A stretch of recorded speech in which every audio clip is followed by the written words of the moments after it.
Number 4.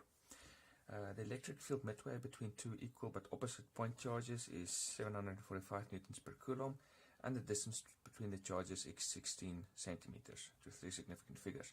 What is the magnitude of the charges on each? Right, so how do I begin? Let's start by, and this is always a good habit, especially if a sketch is not provided, let's make our own little diagram of the situation. So I have 2 point charges. Let's say I've got one that I call 1, I've got another one that I'll call 2, and talking about the electric field between them. So they have equal but opposite charges. So let's say I've got a Q greater than 0, and this is plus Q, and this is minus Q. I'm considering a point halfway between them, so from there to there is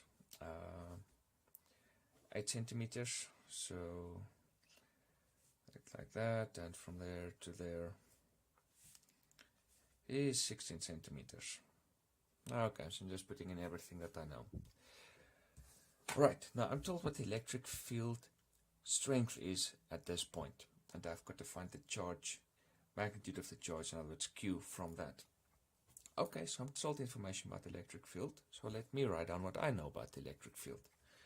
I know that the electric field here at the midpoint is going to be the sum of the electric field at that point due to the one charge plus the sum plus the electric field at that point due to the second charge. Now, at this point, in what direction is the electric field due to this charge? Well, it's in the direction a positive charge would feel a force at this point due to this charge, which would be away from it. So the electric field at this point due to this charge is away from it. It's in this direction. So let's indicate like that. Let's say there I've got my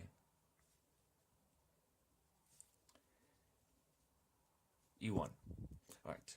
And E2, the electric field at this point due to this charge only, well, it is in the direction a positive charge would feel a force due to this point charge, which is towards it, an attracting force, so the electric field also be towards it at that point, at this point. Okay, so let's write it, make it also clear, little arrow.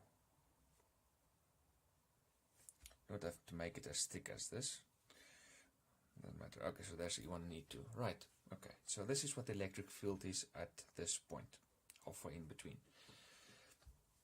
I'm told what the electric strength is, so that's just E. And what is it in this case? Because E1 and E2 are in the same direction, this is just the sum of the two magnitudes, E1 and E2. Okay, so this is important. This is since E1 and E2 in same direction, precisely the same direction. If you have two vectors in the same direction, you add them, then the magnitude of the result is just the sum of the two magnitudes of the two vectors that you added. Okay, so just quickly, if it weren't a simple case like this, so let's say for example it was instead like this, which you had E1 in this direction, and in which you had E2 in this direction, then, and again you add the electric field is equal to the sum of them, then what would you say E is? Well, in this case it depends on which direction you consider to be positive. Let's say you consider this direction to be positive. If you consider this direction to be positive, then electric field E here, which would be also in this line, would be plus E1 minus E2. E1 is in its direction, E2 is not in its direction. Right. Okay. And if instead you decided no, this is the positive direction, then it wouldn't be like this. Then it would be E1 E's magnitude is minus E1 plus E2. Okay, so just make sure you don't get confused by that, if this was the situation instead. And this is kind of just shorthand notation for using a coordinate system, but I mean, it's just in one direction, and we often don't bother. So what's actually happening here is saying that this is the positive x direction, and E is equal to E1 plus E2. So it's x component. The x components must be the same, must add up to the same. Okay, so E's x component must be E1's x component plus E2's x component, but E1's x component is going to be minus E1, and E2's x component will just be plus E2. So that's actually what we're doing here. But if it's just in one direction, then we typically don't bother by calling the one direction x or whatever, and then going this route. You just immediately go to here.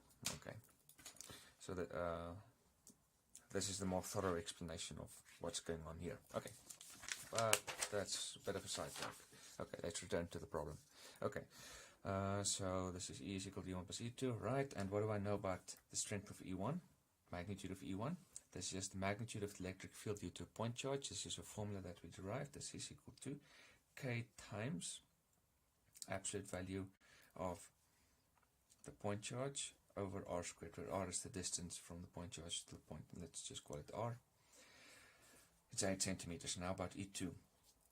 Also K times absolute value Q over r. But I already used r. Well, it's going to be that distance, which is also 8 centimeters. So I can also use r for that. I mean, the r here and the r here is the same. If it was instead at this point at 6 centimeters from this one, it's 6 centimeters here, so it's 6 centimeters from here to here, and then from there to there, then you would have to say R1 and R with little 1 and R with subscript 2, and then specify it from here to here is R1 at 6 centimeters, and from there to there is R2 and it is 10 centimeters. But in this case, it's not necessary. Okay. Okay, so absolute value of plus Q, right? Q itself is already positive, as per the notation that we're using, so this is just KQ over R squared. This will also be KQ over R squared. Absolute values just make it positive, but Q is already the positive version. Okay, so two of the same things that we add together, so it is twice that K over R squared. Good. Right. So I was given the electric field strength here, so I start by writing down what is the electric field there. I'm given the electric field strength, specifically the magnitude of the electric field vector, right? So that's that.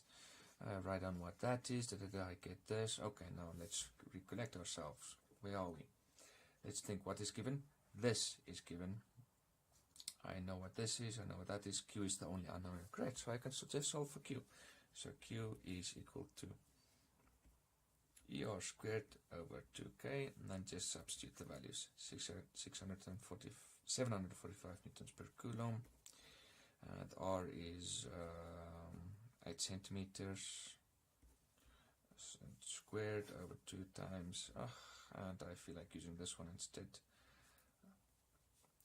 The alternative is just 9.0 times 10 to the 10 newtons per meter squared per coulomb squared, but this is another edge case, if you will, so it's not that important. So 9.0 would also have been okay here. The values that were given in the problem are 3 significant figures, so I think it's better to rather use this one, which has 4 significant figures, rather than the other one, which is this 9. Rather than this one, which only has 2 significant figures. So you could reason if you use this one instead in a problem where more than 2 significant figures are given, then you're kind of ruining the accuracy a little bit. Okay, but I don't think it will have much of an effect here. Right, now let's just quickly calculate this. So 745 times 0.08 squared divided by 2 times 8.988 times 10 to the power 10. Now why am I writing 10? This is not 10, this is... That didn't feel right. Good, this is 9, remember? 9. I got it right there actually. Okay, good. And this is... Okay, it's that value. Right, so how many significant figures am I going to give? All the values that were given. The electric field strength and the distance between the 2 charges, that was... Both were 3 significant digits, so I'm also going to provide 3 significant digits because the minimum number of significant digits provided by the problem was 3. Right, and this is my final answer. This is the magnitude of the charge on each. Good, and that's it.